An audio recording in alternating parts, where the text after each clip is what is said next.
Oh yeah, baby. WWE Money in the Bank. This is the recap. Just got over a couple minutes ago. All in all, it was a pretty decent show. I wrote down on the paper here what was going on. First match was Usos versus the Wyatts, and that was a pretty damn good match. The superplex. There was a double choke slam, which was really cool, and then the Usos ended it with a frog splash. He tagged them, and the other one, it was either Jimmy or Jay, I can never tell the two, finished it with a second frog splash. They retained the belts.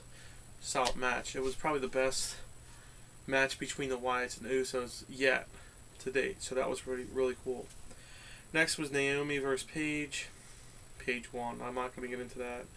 The next match was Sandow versus Adam Rose. I think it's horrible what the WWE's doing to Damian Sandow. He was he is a fantastic wrestler. He's great on the mic. They're just destroying him. They're burying him. They're making him job. And this whole different characters he's coming out with every week, it's just complete garbage. As far as Adam Rose is, I'm not a fan of his character.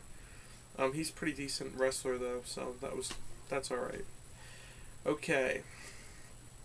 Now we have the Money in the Bank, the Money in the Bank for the contract. This match was the best match of the night in my opinion. Swagger hit this power bomb off the ladder. I forget who it was on. I was trying to remember. On Rob Van Dam. Yeah, that's right. Ambrose had a superplex on Rollins. That was freaking phenomenal. That was the best that was the best move all night long. And then there was also a DDT Rollins hit, and he actually knocked his shoulder out. It appeared. Dolph Ziggler hit a zigzag on a ladder. They built a bridge, and they were doing so much crazy shit in that. You could tell those guys are hungry. All in all, Kane came in and helped Rollins win the match. So Rollins has that briefcase.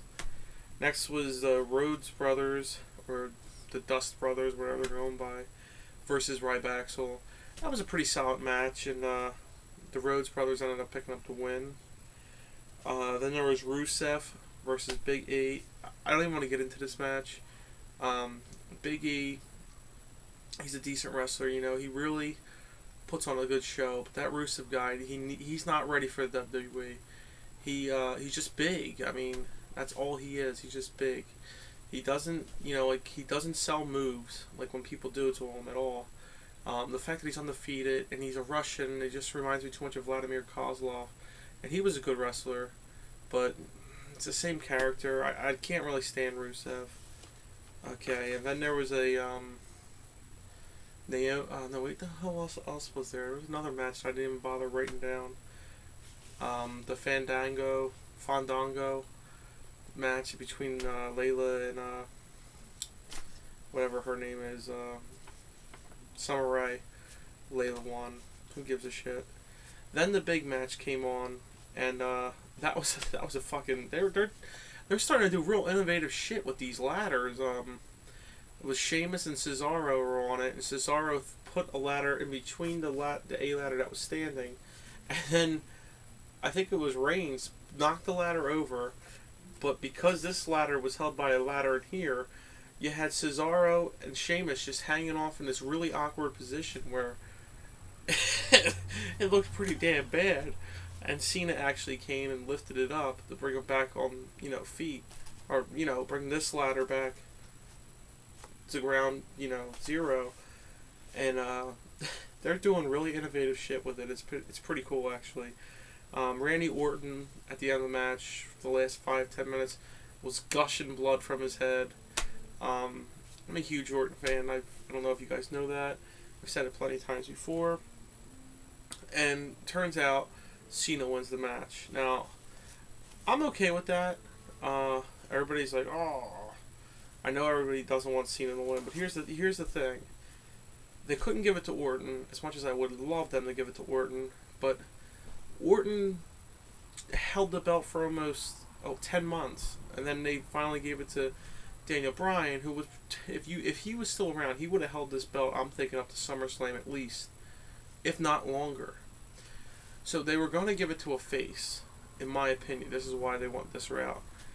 And Roman Reigns just isn't, ready up for this yet, I'm guessing. The WWE feels. And then, let's be honest, he hasn't really been in singles competition until the past couple of weeks. I mean, yeah, he's had some single matches, but he's not a singles competitor wrestler. He's used to that faction and whatnot. I had a feeling Cena was going to win, but if Cena didn't get it, I thought it was either going to go to Sheamus or Cesaro. Cesaro, they are building him up pretty big. I'm not going to be surprised if he's a champion, by the end of the year. But I think because of the whole Daniel Bryan being out longer than they expected, they just wanted to give it to a face. Cena's, as many haters as Cena has, he has triple that in fans. So WWE just wanted to give us a high note, I'm thinking. Anyway, guys, until next time, may the force be with you.